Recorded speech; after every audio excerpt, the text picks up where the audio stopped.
জাতি, আমরা বৃষ্টি স্নাত হতে জানি। যতই ঝড় আসুক, যতই বৃষ্টি আসুক, যতই প্রতিকূল পরিবেশ আসুক, সত্যের বিজয়, সত্যের অনুসন্ধান, সত্যের সকল কিছু ইনশাল্লাহ এই জাতি দেখে যাবে।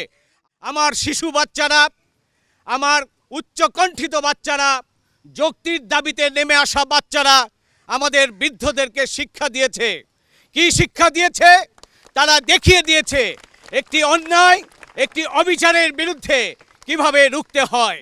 প্রতিটা ডিপার্টমেন্টে পুলিশদেরও শপথ নিতে হয়, সেনাবাহিনীতেও শপথ নিতে হয়, বিজেপিকেও শপথ নিতে হয়।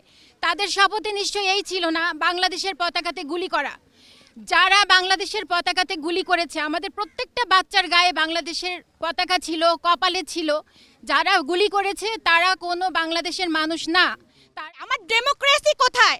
আমি আমার চোখের সামনে দেখেছি একটা মানুষের মুখ থেকে গড়গড় করে রক্ত বের হচ্ছে, তাকে আমরা ঠিকমতো হাসপাতালে নিয়ে যেতে পারি না।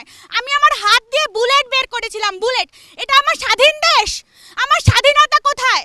একটা সাধারণ আন্দোলন যেখানে আমরা শুধু মত প্রকাশ করতে চেয়েছিলাম, একটা সাধারণ, একটা নিরস্ত্র আন্দোলনকে রণক্ষেত্রে পরিণত করেছিলেন। কোনো একটি বাহিনীকে লেলিয়ে দেওয়ার পরে জনগণ বাধ্য হয়েছে এই আন্দোলনকে সরকারের বিরোধিতা নিয়ে যেতে। এখন শুরুতে যখন এই আন্দোলনটি কোটা সংস্কারের বিরুদ্ধে ছিল, এখন এই আন্দোলন রাষ্ট্র সংস্কারের জন্য, এই আন্দোলন প্রশাসন সংস্কারের জন্য। আপনারা সকলে মানুষ হয়ে আসুন, মানবতার পাশে দাঁড়ান। এই যে বাতলো, আমি পুলিশ ভাইদের বলি, আমাদের সেনাবাহিনী ভাইদের বলি, দেখেন সাথে একত্ববাদ ঘোষণা করে স্বাধীন বাংলাদেশকে আরেকবার স্বাধীন করার চেষ্টা করুন।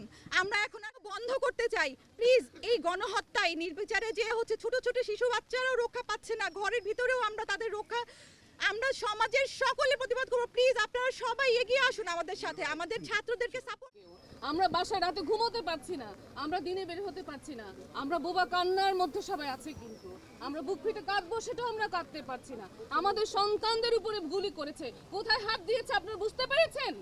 আপনাদের হৃদয়ে হাত দিয়েছে, হৃদয় রক্তক্ষরণ। আজকে এক একটা সন্তান আমাদের সকলের সন্তান। ওনারা কি ভাবেন এই দেশটাকে শেষ করে? একটি সুন্দর জিনিস উনি আমাদেরকে চোখে আঙ্গুল দিয়ে দেখিয়ে দিয়েছিলেন।